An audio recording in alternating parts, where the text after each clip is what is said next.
et bienvenue pour un nouvel épisode de CD Crédit pour débutants. Je me présente Stéphane. Dans l'épisode d'aujourd'hui, on va vraiment regarder des techniques qu'on peut utiliser pour booster sa cote de crédit sans trop se casser la tête, là. Alors, en se concentrant sur simplement deux catégories, on va être en mesure là, d'aller chercher le maximum de points pour booster sa cote de crédit. Alors, sans plus tarder, on va se lancer. Pour faire un petit refresh, on sait tous que la cote de crédit qui passe dans le fond de 300 jusqu'à un maximum de 900 points. Mais en réalité, dans le fond, le maximum, c'est vraiment 850 qu'on peut atteindre. Je dis pas qu'il n'y a pas des exceptions puis qu'il n'y en a pas qui peuvent avoir une cote de crédit supérieure à 850. Ça se peut, mais c'est vraiment rare, là. Alors, si on fait le calcul un petit peu, on peut voir qu'on va avoir 550 points qui vont être distribués dans les 5 catégories qu'on a mentionnées dans d'autres épisodes, qui vont être l'historique de paiement, l'historique de crédit, l'utilisation de crédit, les nouvelles demandes et les records publics. Alors, si on se concentre sur simplement deux catégories, qui seraient l'historique de paiement et l'utilisation, on peut aller chercher là, pas loin là, de 354 points. En faisant des calculs, là, dans le fond, on est capable d'arriver là, à ces résultats-là.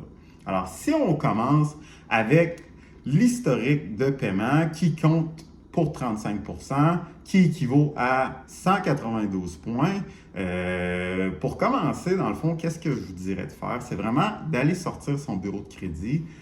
Et puis, quand on sort de notre bureau de crédit, c'est vraiment de voir est-ce qu'on a des paiements qui ont été rapportés en retard. Une fois qu'on peut voir si on a des paiements qui sont en retard, la première chose, c'est vraiment de regarder le nombre de paiements en retard qu'on a. Et la deuxième chose, c'est vraiment de regarder la date du paiement. Parce qu'on sait que, dépasser 3 ans, un paiement en retard ne vous impactera pas là, vraiment là, sur votre cote de crédit. C'est vraiment les paiements qui vont être en dedans de 3 ans qui vont vraiment impacter votre pourcentage, dans le fond, pour avoir votre maximum de points. Alors, une fois qu'on sait et qu'on se concentre sur les paiements qui sont vraiment en dedans du 3 ans, l'autre chose à faire, c'est vraiment, on peut avoir deux options. Première option, ça va vraiment de faire un ratio de 11-1.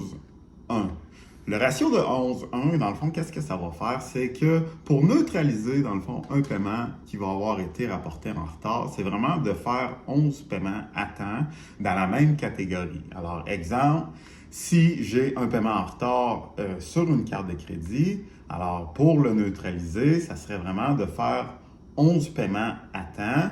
De cette manière-là, on va être capable de neutraliser le paiement qui va avoir été rapporté en retard. L'autre option, c'est vraiment de faire une lettre de demande de faveur qu'on va envoyer soit à la compagnie de cellulaire ou à la banque ou peu importe là, la compagnie à laquelle là, le paiement a été rapporté en retard.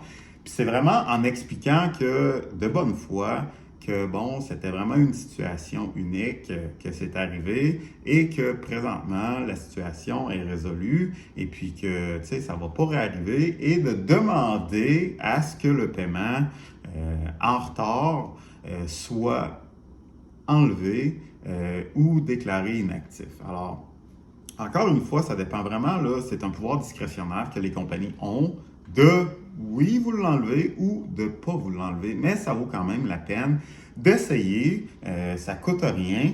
Et puis de cette manière-là, là, on peut vraiment maximiser nos points parce qu'on s'entend qu'un paiement en retard, ça peut vous impacter de 30 à 60 points, là.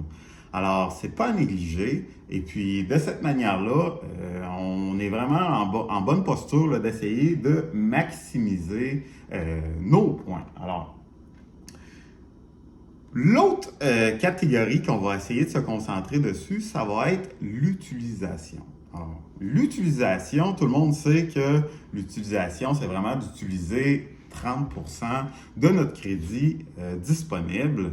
Alors, En se concentrant là-dessus, on peut voir là, qu'on peut aller chercher là, 162 points, là, euh, qui équivaut dans le fond là, à 30% du 550 points qui sont distribués là, dans les 5 catégories. Alors, une fois qu'on fait ça, puis là, je dis 30%, là, mais encore une fois, si vous voulez maximiser vos points, c'est vraiment d'y aller en bas de 10%. Là.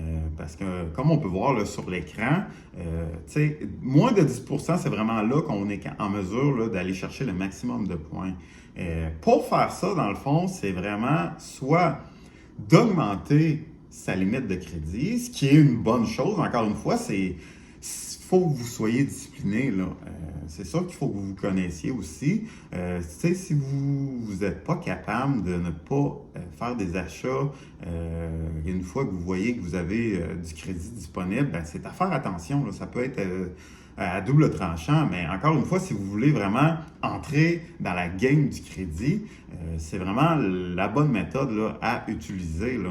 Parce qu'on peut voir, dans le fond, là, des stats, là, que environ plus de 50% là, réussissent à utiliser moins de 30% leur utilisation de carte de crédit. Alors, à l'inverse, on a une personne sur 8 qui utilise plus de 80% de leur utilisation. Alors, tu sais, c'est des points qui sont donnés. Alors, de cette manière-là, là, vous êtes en mesure de vraiment maximiser puis augmenter votre limite de crédit. C'est vraiment, ça peut juste être une option gagnante pour vous, là, parce que, tu sais, automatiquement, là, ça va refléter votre utilisation. On peut augmenter, dans le fond, notre carte de crédit à tous les 3 mois en allant sur le site. Puis qu'est-ce qui est le fun, c'est que c'est vraiment une demande neutre. Alors, ça ne va pas impacter là, négativement là, vos nouvelles demandes, de faire une demande de crédit. Alors, c'est vraiment à faire, à utiliser, c'est vraiment là pour vous. Et puis, en même temps, si vous augmentez là, votre limite de carte de crédit et que par la suite, vous faites une nouvelle demande, c'est qu'automatiquement, la nouvelle demande va vraiment copier-coller ce que vous avez déjà. Alors, exemple, si j'ai une carte de crédit que j'ai réussi à augmenter à 15 000 ben, si vous faites une nouvelle demande, automatiquement, là, vous allez avoir plus de chances d'avoir du 10 000, mettons, de crédit disponible. Alors, tu sais, vous allez voir qu'une fois que vous avez une bonne base, votre carte de crédit va tout simplement là, s'augmenter là, toute seule. Vous n'allez pas forcément avoir à faire des efforts là, sans cesse, là.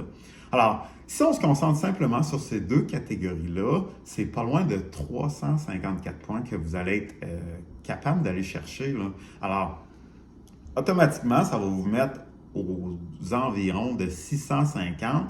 Ça, là, c'est simplement si on ne compte pas les autres catégories que automatiquement vous allez aller chercher des points dans les autres catégories quand même là, en vous concentrant sur l'historique de paiement et sur votre utilisation. Alors, c'est vraiment possible d'avoir du 680 qui est dans le fond la base d'une bonne cote de crédit, là. Alors, moi, je me rappelle déjà, là, quand j'ai commencé, j'avais une cote de crédit qui était autour de 570. Puis là, j'ai pris ma carte de crédit sécurisée que j'ai gardée pendant 8 mois. Et puis, quand ma cote a atteint le 650, c'est là que j'ai fait la transition avec une banque traditionnelle. Puis, tu sais, j'ai été accepté. C'est vraiment, ça a vraiment été le fun de voir que ça marchait, là. Et puis, tu sais, c'est possible pour tout le monde. Encore une fois, moi, je ne suis pas un professionnel. Je fais simplement parler de mes expériences et du chemin que j'ai utilisé pour augmenter ma cote de crédit. Et puis, ça a fonctionné. Et si ça a fonctionné pour moi, c'est que ça peut fonctionner pour n'importe qui, là. C'est vraiment d'être discipliné.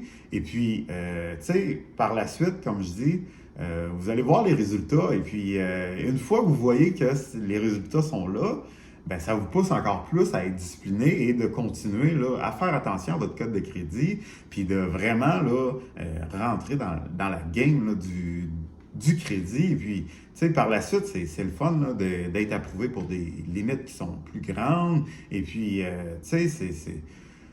ça peut vous aider là, grandement là, dans votre quotidien, que ce soit pour aller chercher là, un prêt auto, un prêt hypothécaire, ça joue sur l'intérêt, vous allez avoir un meilleur taux d'intérêt et puis, à la fin de tout, c'est de l'argent là, qui vous reste dans vos poches. Alors, j'espère que vous allez vous abonner et puis merci d'avoir été là. On va se dire à la prochaine. Au revoir.